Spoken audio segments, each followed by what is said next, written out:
The problem with one unit covering both is that you have different demands upstairs than you have downstairs. So when you look at a house and think about it, heat rises, obviously, right?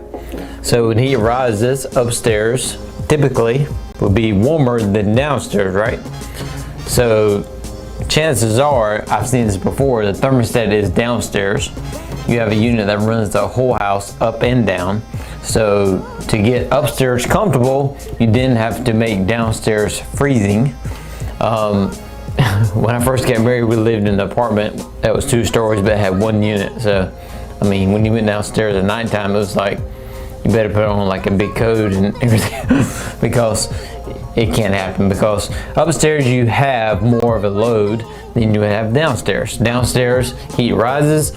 You also have the attic upstairs, so you have these forces you're going against. You have the attic, you have windows, you have upstairs heat rises, and downstairs of course cold air falls.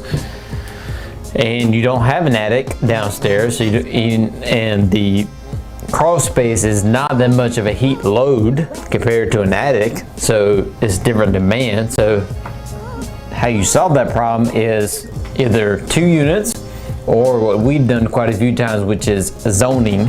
You make downstairs 1 zone, you make upstairs 1 zone. It's very simple. If you have a unit that covers up and downstairs right now, you can very simply make it a 2-zone system. That way you have a thermostat downstairs, you have a thermostat upstairs.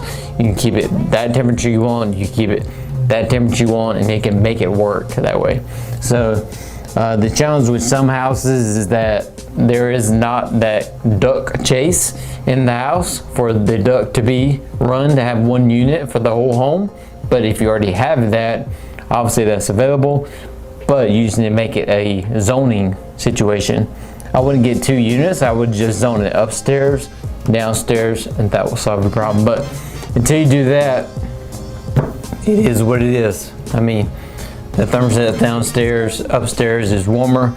In the summertime, it's going to be, so you're just going to have to freeze it out downstairs and get upstairs as comfortable as possible.